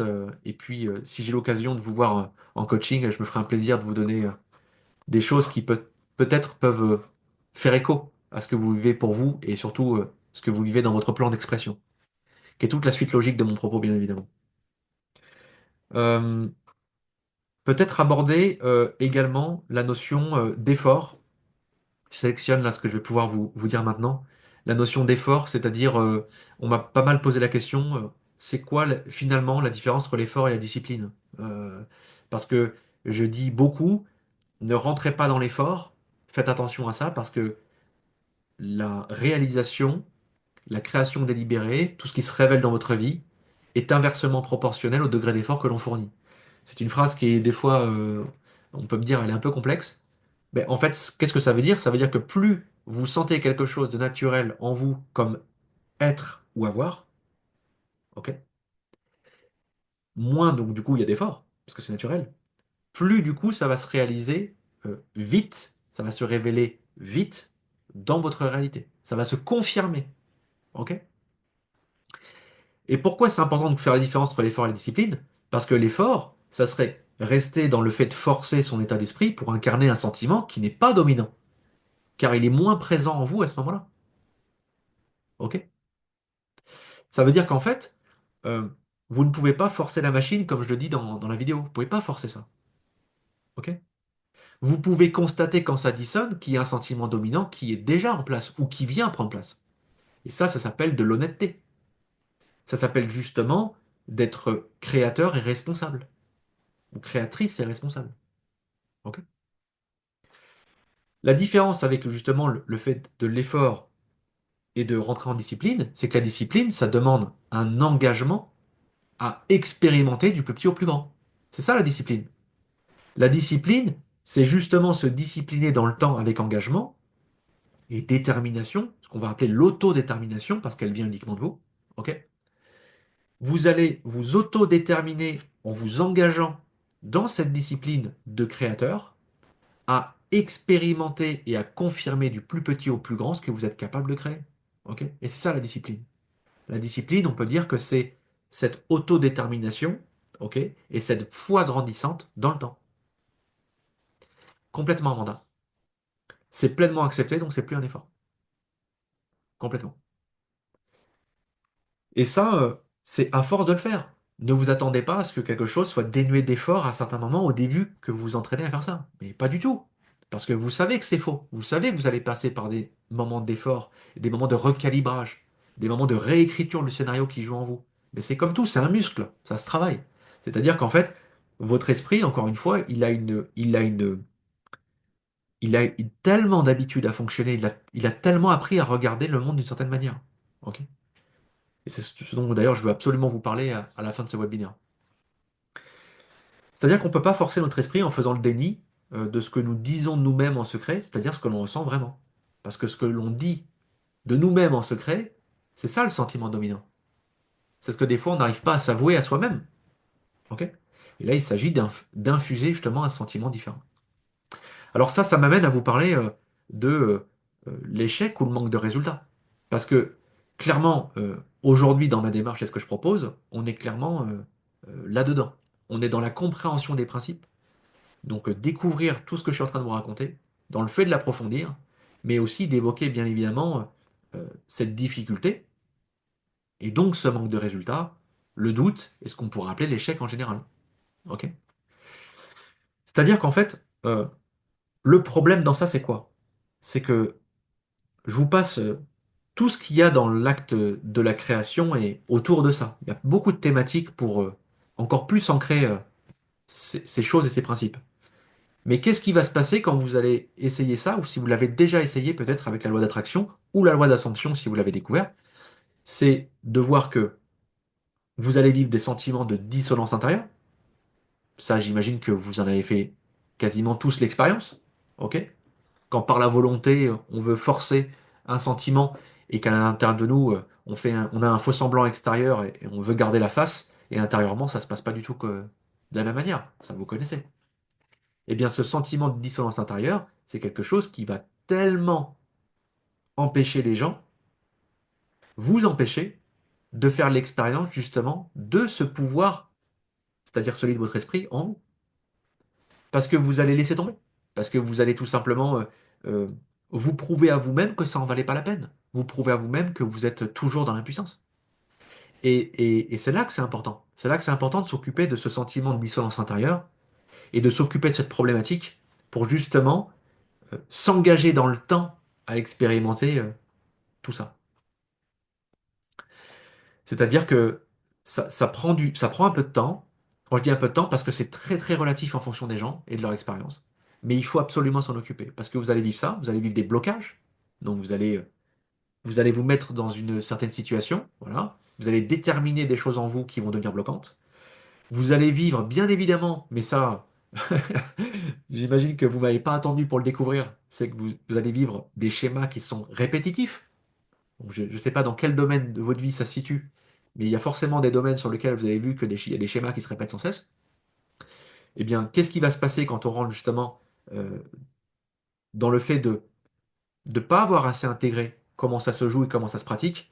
Eh bien, tout simplement, vous allez vous bloquer, vous allez avoir un sentiment intérieur qui va prendre place, et vous allez vivre du coup le schéma qui répète et qui confirme cette impuissance et ce blocage. Et donc, vous allez répéter des situations qui vous confirment exactement, sans jugement de la part du subconscient, de la vie ou de l'univers, peu importe comment vous le placez, eh bien, ça va se vérifier. Ok? C'est pour ça qu'il est vain de tout le temps remettre à l'extérieur de soi en se déresponsabilisant de ce qu'on crée, puisque comme vous comprenez que tout part de soi, ça demande un retour à soi et un tel niveau de reconnaissance et de responsabilité de son propre pouvoir que ça crée tous ces symptômes. Ok? Donc c'est normal. Donc on vit de l'impuissance. Vous allez vivre un manque de foi, un manque de confiance. Et donc ça va déclencher forcément quoi? Bah, plein de peurs. Vous allez avoir la peur de jamais y arriver, la peur de ne pas transcender ça, la peur de te laisser un peu sur le bas-côté, quoi. Ce sentiment de ne pas avancer, quoi, tout simplement. Et c'est pour ça que euh, je me suis intéressé du coup à ces problèmes. Et c'est ça, aujourd'hui, ce qui m'a vraiment motivé à compiler ces 15 années d'expérience, à vouloir euh, mettre en évidence, extraire ces schémas, cette manière de vivre notre vie, de voir notre vie telle qu'elle est, pour euh, éviter tous ces problèmes que je viens de citer. C'est-à-dire pour les transcender. Ok? Parce que je peux m'arrêter là, je peux vous dire, bah voilà, vous avez compris en gros le concept de création, comment on pouvait le faire. Il y a différentes formes, mais voilà, je vous ai suggéré une méthode. Et je m'arrête là, et puis je vous laisse repartir ainsi et à vos expériences. Mais ce que je propose aujourd'hui, je le fais pourquoi? Parce que je me suis aperçu qu'il y a des milliers, des milliers et des milliers de personnes qui se sont confrontés à ça à un moment donné de leur vie et qui ont tout simplement abandonné. Parce qu'ils n'ont pas fait l'expérience, ils n'ont pas eu les preuves suffisantes pour justement nourrir cette foi intérieure. Ok. Et c'est pour ça que la première clé pour s'occuper de ça, avant de délibérément rentrer dans la création pleinement, quitte à viser très rapidement des choses très grandes en termes de réalisation, parce qu'après c'est passionnant. En tout cas, ça aussi c'est relatif. parce que la réalisation est subjective et propre à chacun, chacune. La première clé, ça va être de s'intéresser justement à nos vides, c'est-à-dire les vides que l'on vit depuis notre enfance. C'est comme des petits vases, certains sont remplis à moitié, d'autres aux trois quarts, et d'autres sont complètement restés vides. Et en fait, ces vides, c'est le fuel de notre raison d'être. C'est-à-dire qu'en fait, c'est ce qu'on vient expérimenter aujourd'hui dans cette vie pour justement remplir ces vases. Et tant qu'on n'a pas rempli ces vases par l'expérience, on va tout le temps avoir une sensation justement de vide intérieur, une sensation de lumière qui, au fur et à mesure des années qui passent, s'éteint. Voilà, on a la bougie qui vraiment diminue au fur et à mesure, et le feu à l'intérieur de nous diminue, c'est-à-dire cet élan vital naturel que Spinoza appelait le conatus, si vous lisez mon livre, et, et cette raison d'être intrinsèque à l'intérieur qui a de toute façon un désir d'expression incroyable. C'est-à-dire que c'est vraiment ce qui vous pousse à exprimer et de réaliser certaines choses dans votre vie. C'est votre expression. Et pourquoi c'est important comme première clé d'aller aborder ça? Parce que il y a tellement de choses que l'on croit vouloir, mais en réalité, c'est pas forcément nous, c'est-à-dire que c'est ce qu'on nous a dit de nous, c'est ce qu'on nous a inculqué par injonction ou par morale, de ce qui est bien et de ce qui est pas bien. Ou alors on va vouloir quelque chose par mimétisme parce que c'est un désir qui a l'air tellement partagé et savoureux, parce qu'il peut représenter un statut social, il peut représenter toute autre chose, parce que ça aussi c'est relatif. Mais vous voyez que là, ce qui est primordial comme première clé, c'est d'aller vérifier nos valeurs intrinsèques. Et quand je dis nos valeurs intrinsèques, c'est quoi? C'est ce sur quoi vous mettez de la valeur. Ok? Et vous en avez des intrinsèques, c'est-à-dire des choses qui s'expriment depuis votre tendre enfance, qui ne changeront jamais. Et vous en avez qui vont bouger au fur et à mesure, tout simplement, que les fameux vases vont se remplir. Ok? Et comment dire, ce cycle d'expérience, il vient au fur et à mesure vous nourrir de l'intérieur. Et certaines valeurs, au fur et à mesure, vont devenir plus ou moins importantes en fonction de comment vous exprimez et vous remplissez ces phases. Ok? Donc ça parle de valeurs, ça parle également de domaine de vie, parce que vous allez voir que quand vous avez un domaine de vie qui n'est pas rassasié, qui n'est pas occupé pleinement, en assumant pleinement qui vous êtes et ce que vous voulez exprimer, eh bien il va avoir des conséquences sur l'ensemble.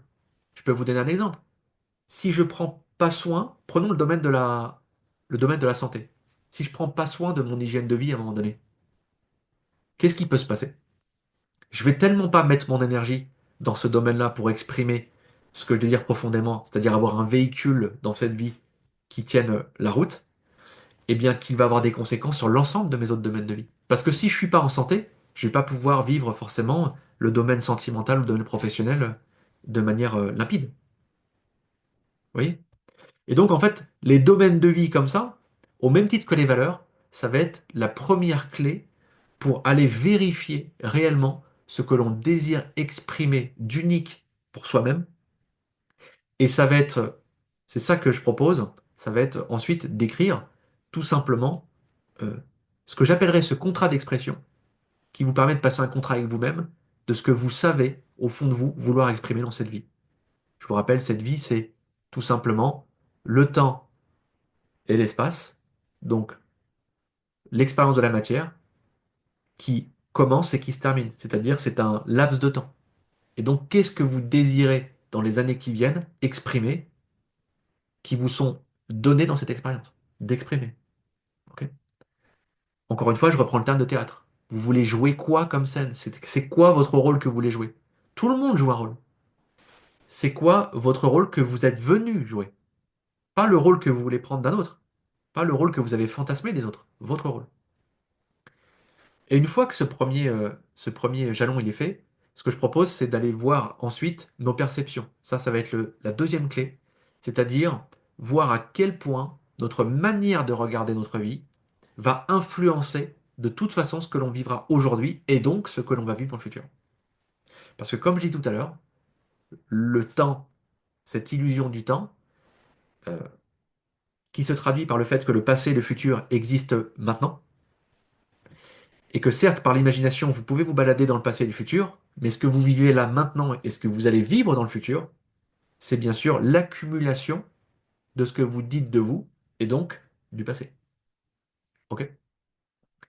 Et ça va être tellement fondamental de regarder votre passé, votre présent et donc votre futur, in fine, d'une manière beaucoup plus complète, d'une manière qui vous permette de comprendre la dynamique de la vie, la dynamique de l'expérience de cette vie, et je dirais, pour éviter de tomber dans un piège, ok, de tomber dedans, qui est celui, en fait, justement, de la peur d'un côté et du fantasme de l'autre.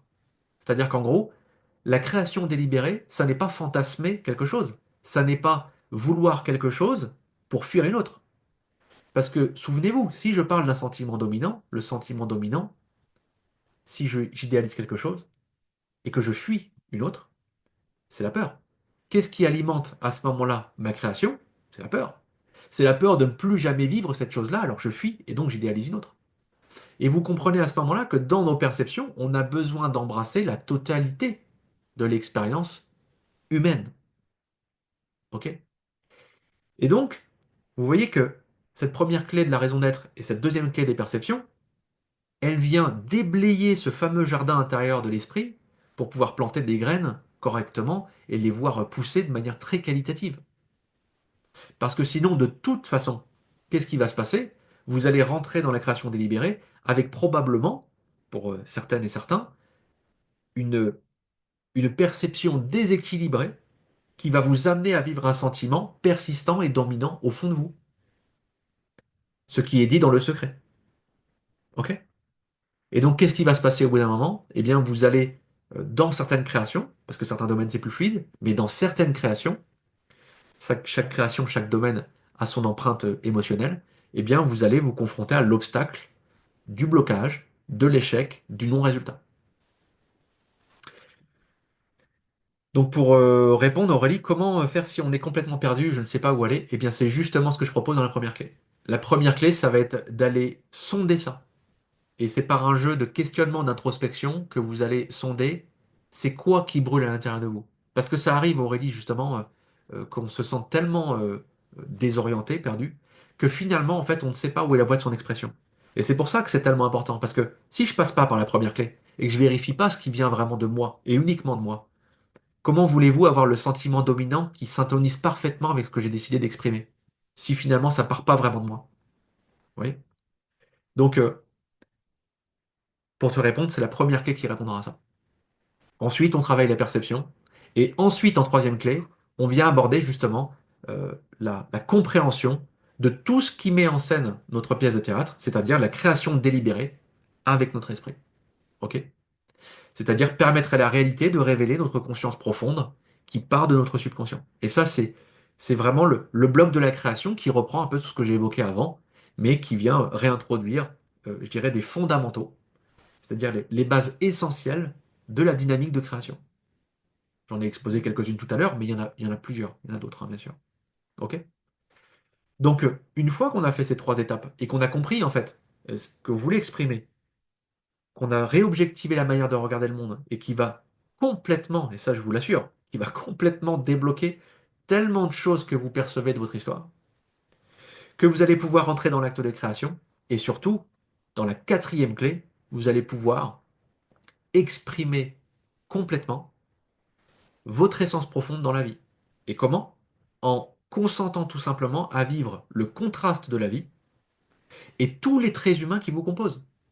Parce que la grosse problématique derrière, c'est que condamner une partie de ces traits, ok, en refusant d'exprimer une partie de nous, parce qu'on est composé de milliers d'attributs, nous les humains, ok, c'est signifier tout simplement à notre réalité et donc à notre subconscient, ou à la vie, si vous voulez, à l'univers, que tout simplement, je refuse de vivre la moitié de l'expression qui vient de moi. Donc je refuse de vivre le contraste qui me permettrait de vivre cette expression. Et croyez-vous que la réalité, c'est-à-dire notre terrain de jeu, ce grand théâtre de la vie, il est possible qu'il vous mette en mouvement l'événement parfait de votre création si vous refusez la moitié des composantes qui lui permettent d'exister. C'est impossible.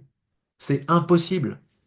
OK? Et il y a tellement de personnes qui se confrontaient à ça, ils ont vérifié ce qui vient d'eux, ils ont vérifié les perceptions sur des sentiments particuliers, sur des événements de leur vie, mais ils n'ont pas consenti à vivre l'expérience tout entière. Ok? C'est-à-dire que il faut absolument voir ce qu'est, c'est-à-dire goûter, intégrer, vivre intérieurement ce qu'est la perfection de la vie. Et ça c'est dit comme ça a l'air facile, hein. Mais je vous jure que quand vous comprenez les éléments qu'il y a dans ces clés-là et que vous consentez à vivre le contraste et les traits humains qui vous composent, euh, je vous jure que à ce moment-là, à un moment donné, ça va tellement s'intégrer et descendre en vous que vous allez voir à un moment donné à quel point la vie est une perfection incroyable. Et là, souvent, on a des voix qui arrivent, ah bah oui, mais alors, dans ce cas-là, on peut dire ça des autres, et puis un tel, il a vécu ça, comment on peut dire, interpréter ça comme ça, etc. Il ne s'agit pas de se donner des excuses sur l'extérieur, il s'agit de vérifier dans sa propre vie, parce que, encore une fois, je le répète, tout part de vous et uniquement de vous. Et donc, votre réalité, c'est de faire l'expérience à quel point elle a eu sa propre perfection. Ok. Et c'est ça, la quatrième clé, qui est beaucoup en lien avec la deuxième, mais qui va vous permettre, l'ensemble de ces clés, va vous permettre tout simplement de fonctionner de manière beaucoup plus puissante dans la démarche de création consciente. Ok. Claire, tu disais, est-ce normal de vivre des blocages obstacles lorsque l'on est pleinement dans ce processus créatif? Afin d'y accéder, j'imagine que ça va venir bousculer notre environnement. Oui, complètement. C'est-à-dire que euh, on peut vivre en tout cas des blocages. Ça, c'est tout le sentiment qu'on travaille, et c'est ce que je fais généralement d'ailleurs en coaching, hein, parce que ça, on peut les vivre. Et c'est encore une fois l'habitude. C'est l'expérience qui nous permet d'être beaucoup plus agile avec ce genre de blocage, parce qu'on les identifie plus rapidement. Et donc, on manœuvre, hein, on prend la barre et on manœuvre. Et les obstacles, de toute façon, ils sont toujours le reflet de ce qu'on a au fond de nous. Et donc, en fait, quand on les voit, les obstacles, et ça, je pourrais en reparler, et j'en parle notamment dans la formation, mais je peux en parler aussi, mais plus détaillé en coaching, c'est de voir à quel point euh, il nous rappelle à certains moments, certains obstacles, certains événements. Il nous rappelle à quel point, en fait, on peut choisir d'accepter cet obstacle ou non. C'est-à-dire qu'en gros, est-ce que je considère que c'est un obstacle? Oui, ok, c'est un obstacle. Oui, à ce moment-là, au moment où je dis oui, c'est un obstacle, je consens à l'obstacle, l'obstacle est naturellement consenti, à ce moment-là, je fais de l'expérience des obstacles dans ma réalité. Mais si l'obstacle que je vois ne devient pas en fait un obstacle, mais est tout simplement une partie de l'expression parfaite du réaménagement de la pièce de théâtre, alors je ne vois pas cet obstacle comme une épreuve en particulier. Ok. Et donc, il y a plusieurs manières d'aborder l'obstacle, vraiment, il y a plusieurs manières, il y a plusieurs scénarios si vous voulez. Mais c'est un très très bon moyen justement de travailler sur la notion de doute. Et donc la notion de foi, parce que à travers cette agilité du doute, on vient nourrir notre foi, tout simplement. Voilà pour ça. Euh, je regarde l'heure. Ouh là là, 21h34. Savoir ce qui brûle à l'intérieur de nous, les étapes clés, trouver son essence profonde, et cela fait partie de votre formation rêve. Ouais, complètement. Et bah d'ailleurs, je vais en parler, Elodie, parce que c'est en lien avec la petite surprise que je vous ai dit tout à l'heure. Parce que, en gros, parce que c'est à ça que je me suis intéressé, c'est quoi le ressenti? C'est quoi le ressenti, tout simplement, que l'on a euh, pour une personne qui a déjà, je dirais, expérimenté un peu ces lois, ces principes, ou des personnes qui n'ont pas encore mis un pied dans le développement personnel ou spirituel, mais qui tout simplement ressenti déjà ces blocages dans leur propre vie, hein. Il y a différents scénarios possibles. Parce que vous avez pu ressentir peut-être un décalage profond entre la vie que vous vivez et celle que vous aspirez vraiment à créer. C'est-à-dire que bah, vous, vous souhaitez vraiment quelque chose, mais au fond de vous, le sentiment c'est quoi? C'est le décalage. Hein, ok? C'est pas du tout en adéquation avec ce que je souhaite réaliser, ce que je souhaite exprimer dans ma vie. Vous pouvez aussi vous sentir prisonnière ou prisonnier de vos peurs et de vos doutes, et que vous rentrez dans une impuissance avec ce sentiment permanent d'être freiné sans vraiment comprendre pourquoi. Ok. Comme je l'ai dit, si vous avez déjà exploré le développement personnel ou spirituel, vous avez peut-être essayé ça, mais vous avez eu peut-être certains résultats, mais peut-être pas, ou peut-être que les résultats n'ont pas été, je dirais, à la hauteur de vos attentes, en particulier. Ok. Peut-être que pour certaines ou certains d'entre vous, c'est plutôt que vous sentez au fond de vous qu'il y a un immense pouvoir qui sommeille en vous, mais encore à l'heure actuelle, il semble insaisissable. C'est-à-dire que c'est comme dissimulé derrière un voile. Ok. Et moi, je me rappelle avoir entendu une fois, pour une anecdote, avoir entendu en songe, parce que j'avais demandé à ma conscience, je vous rappelle que, je préfère le préciser, hein, peut-être que ça va être un scoop ou non, mais pour moi, la conscience humaine, c'est un fragment d'un esprit plus grand, et donc ce qu'on peut appeler Dieu, l'univers, c'est cette essence de l'esprit. Donc je me sépare pas de cette notion. Ok. Et donc quand je pars en songe et que je suis directement, forcément et a fortiori convaincu que je suis connecté à ça, j'ai pu avoir comme ça des fois des réponses qui sont tellement imprégnées dans ma conscience que le matin au réveil, j'ai la phrase qui m'éclate de manière très forte dans la tête et qui me donne la réponse ou qui me donne la consigne en rapport avec ce que je questionne en moi-même. Hein, c'est comme un écho de ma propre conscience. Et à ce moment-là, j'ai fait l'expérience de ce fameux voile invisible. C'est-à-dire qu'il m'a été euh, dit fortement et de manière très claire, très limpide en moi, à l'intérieur de moi, parce que c'était pas audible à l'extérieur, mais c'était audible à l'intérieur, de manière très claire. C'était il te faut retirer le voile. Ok. Et donc c'est comme ça, si vous sentez au fond de vous que vous avez ce pouvoir en vous, il y a quelque chose qui sommeille, mais que ça semble insaisissable, ça fait partie, si vous voulez, de tous ces ressentis que j'ai pu voir à travers des personnes qui se sentent tout simplement bloquées ou freinées dans le processus de création. Et donc, pour justement évoquer ce programme-là, le fameux programme Rêve, qui en fait parle réellement de révélation, ok, et de l'expression justement de votre vision, hein, c'est pour ça qu'il y a cet acronyme-là, c'est-à-dire que on part toujours d'une vision et on va vers cette expression, et elle tourne autour de ces quatre piliers. C'est-à-dire que j'ai conçu ce programme de manière à ce qu'il contienne l'essentiel de ce que vous devez comprendre et mettre en pratique. Ok. C'est-à-dire qu'on peut tout le temps venir approfondir par des webinaires, par, si vous voulez, du coaching, ces notions-là. Mais ce qui est essentiel d'abord et tout d'abord, hein, j'insiste, à comprendre et à vivre intérieurement avant de rentrer dans cette création délibérée, c'est d'aller vérifier que ces quatre clés, que ces quatre piliers soient compris et s'intègre petit à petit dans notre quotidien. Ok. Et la formation en ligne, pourquoi à ce moment-là? Bah, parce que ça devient un support facile pour répéter, pour revisionner, réentendre certaines notions. Parce que je ne sais pas si vous avez déjà fait l'expérience comme moi, mais vous pouvez lire à un moment donné un livre, vous pouvez écouter une vidéo, un podcast, et vous le réécoutez 5 mois plus tard, ou vous relisez le livre un an plus tard, et vous avez une lecture ou une écoute complètement différente. Vous découvrez des choses que pourtant vous avez écoutées, mais vous ne l'avez pas entendues de la même manière. Eh bien, c'est exactement pareil. C'est pour ça que c'est un support qui est quand même assez pratique pour ça.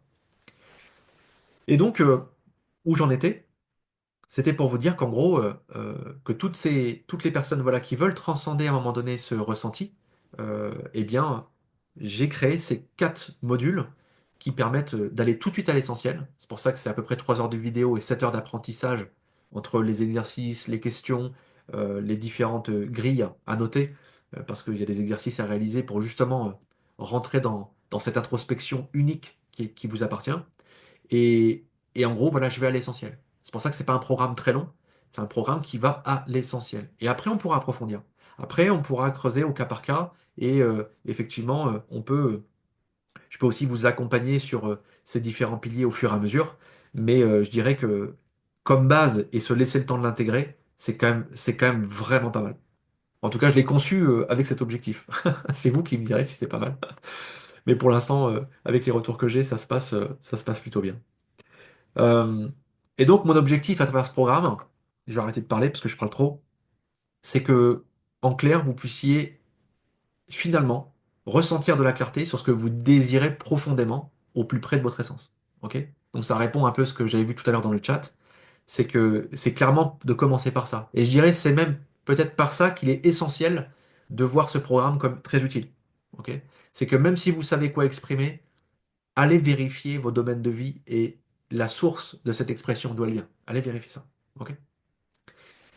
Et quand vous pouvez maintenant ressentir de la clarté, vous pouvez ensuite transformer vos peurs et vos épreuves en des expériences qui vont devenir précieuses et révélatrices. Ok. C'est-à-dire que vous allez pouvoir à un moment donné voir votre vie et voir votre réalité de manière complètement différente. Vous allez l'objectiver, quoi. Ok. Je regarde parce que j'ai une petite notification. Je regarde ce qui se passe.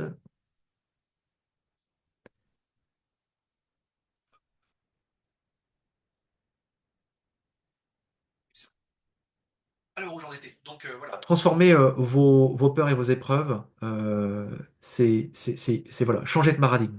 Ce qui va avec les perceptions d'ailleurs, quoi. Ce que mon objectif aussi, c'est quoi? C'est de finalement découvrir ces principes invisibles qui façonnent votre réalité et donc, in fine, la puissance de votre esprit. On en a parlé tout à l'heure dans une matière, une manière, je veux dire, de faire, mais là, ça va être vraiment d'aller euh, intégrer, j'allais dire, sculpter en vous ces principes. Ok. Pour que vous puissiez vraiment réaliser à quel point tout est connecté.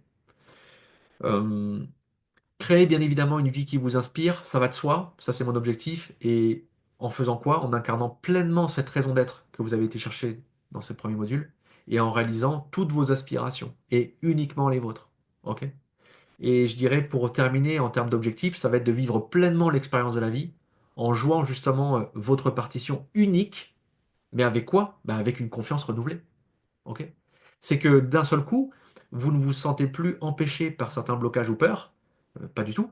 Vous allez tout simplement euh, vivre intérieurement un nouveau jeu parce que vous allez vous rendre compte à quel point que votre vie a tellement été une expérience parfaite que vous allez regarder votre futur d'une toute nouvelle manière. Ok. Et quand je dis confiance renouvelée, c'est ça qui se passe. C'est que vous pouvez désormais enfin embrasser les événements inconfortables et confortables. Ok. Et donc, quand il s'agit de vivre une peur, jamais je vais vous dire, venez dans mon programme ou venez dans mes coachings, vous n'aurez plus jamais peur. Bien sûr, c'est une folie. Je veux dire, on aura tout le temps peur tout au long de notre vie, mais ce qu'il y a comme changement et ce qu'il y a à transcender, c'est de qu'est-ce qu'elle nous dit, cette peur? En fait, cette peur, elle a bien un intérêt. Parce que si vous pouvez prendre l'opposé de la peur, c'est-à-dire en gros la confiance, bien vous ne pourriez pas faire l'expérience de la confiance si la peur n'existait pas. Vous ne pourriez pas faire l'expérience d'avoir parfois peur si vous aviez parfois pas goûté à la confiance. Ok. Et c'est là tout le changement de paradigme. C'est là où on peut voir à quel point quand on va vivre des événements inconfortables dans votre vie et dans vos créations, ça va être d'embrasser toutes les notes de musique que la vie va jouer, qui va tout simplement refléter votre propre partition. Ok. C'est exactement ça, Corinne, le principe de polarité. Et nous, on va avoir tendance en fait à polariser, c'est-à-dire on va avoir tendance à regarder notre vie comme ça. Et créer délibérément en ayant cette vue-là de notre vie et du monde, eh bien, ça nous amène à avoir énormément de déceptions, d'illusions et d'effondrements, jusqu'à perdre justement cette notion de pouvoir, c'est-à-dire de responsabilité. Ok. Voilà ce que j'avais à vous dire par rapport à ça. Et ce que je voulais vous dire également, c'est que on peut effectivement, donc il y a le programme, on peut également, et ça je propose, le faire sous une forme de coaching individuel. C'est-à-dire qu'en fait, comme j'ai dit, le programme rêve, je l'ai conçu comme, je dirais, une base, ok? Et le coaching, il est vraiment utile ensuite pour approfondir et vous accompagner justement sur cette notion-là, ok? Ça ne veut pas dire qu'en fait, ils sont à séparer. C'est-à-dire qu'en fait, vous pouvez avoir le programme et les coachings en même temps, tout simplement parce que ce qui va être révélé dans ce support de formation peut déclencher énormément de questions, de méthodologie, d'introspection, de doutes, qui peuvent être justement ajustés au fur et à mesure de votre compréhension des différents principes et des enseignements que je donne. Ok? Mais si vous voulez directement, parce que vous avez une direction claire, vous savez ce que vous voulez exprimer et qu'il s'agit vraiment de avoir, je dirais, un approfondissement sur vos perceptions, un approfondissement sur vos blocages et comment exprimer ce que vous désirez réaliser dans votre vie, eh bien, on peut tout à fait le faire sous forme de coaching sans passer par le programme REM. Hein, c'est ça que je veux dire. OK? Mais en tout cas, voilà, les deux sont bien sûr à associer et ils ne sont pas bien sûr obligatoirement à rapprocher. C'est en fonction de vous. Et comme vous avez accès en permanence de toute façon au programme d'information, vous pouvez y revenir quand vous voulez, quoi, tout simplement. Parce que vous avez un espace personnel. Et pour te répondre, Claire, est-ce que les enseignements dans la formation et dans le livre sont similaires? Non, pas du tout. C'est-à-dire qu'en fait, alors pas du tout, il y a bien sûr plein de choses similaires, mais le livre, c'est vraiment l'aventure. C'est le voyage qui m'a amené à comprendre tous les horizons pour comprendre euh, certaines choses que je vous ai dit ce soir, et bien d'autres. Mais c'est vraiment le chemin. Alors que la formation, c'est vraiment, OK, on fait comment maintenant? OK. C'est beaucoup plus concret et essentiel que le livre, parce que le livre, c'est vraiment mon voyage. Je vous emmène avec moi, en fait, dans ma compréhension et mon questionnement, en fait. Voilà, c'est vraiment un voyage. Dernière chose en termes de service, je vais de toute façon proposer bientôt des webinaires, plutôt sous forme de masterclass, pour explorer justement toutes les thématiques qui me passionnent autour de la création de notre réalité. Parce que vraiment, il y a énormément de choses qui me passionnent et que j'ai pu expérimenter et que j'aimerais tellement partager avec celles et ceux qui s'intéressent. Mais je vais plutôt le faire, excusez-moi, sous forme de thématiques, parce que certaines thématiques peuvent parler, peuvent vous intéresser et d'autres un peu moins. Donc c'est pour que voilà, vous puissiez vous inscrire en fonction des sujets qui peuvent vous intéresser. Voilà, j'ai beaucoup parlé, il est 21h53, je devais m'arrêter à 21h30, mais c'est pas grave. Je voulais vous parler d'un maximum de choses même si j'ai pas pris toutes les questions, mais il y a tellement de choses, ça peut prendre, je vous dis, plus d'une journée, hein. En tout cas, je suis vraiment très heureux d'avoir partagé ce moment-là avec vous. J'espère que vous avez passé également un bon moment, que ça a pu peut-être vous apporter certains éclairages. Et puis, eh bien, euh, pour une rencontre, pour en parler, ou du moins pour approfondir ces sujets-là, eh bien, je vous laisse prendre bien sûr votre décision, prendre le bon choix pour vous, et je vous souhaite de tout cœur, en tout cas, de enfin reconnaître votre essence et surtout de rentrer dans votre propre plan d'expression, parce que c'est ça qui est important. Merci à tous, bonne soirée, à bientôt, bye bye.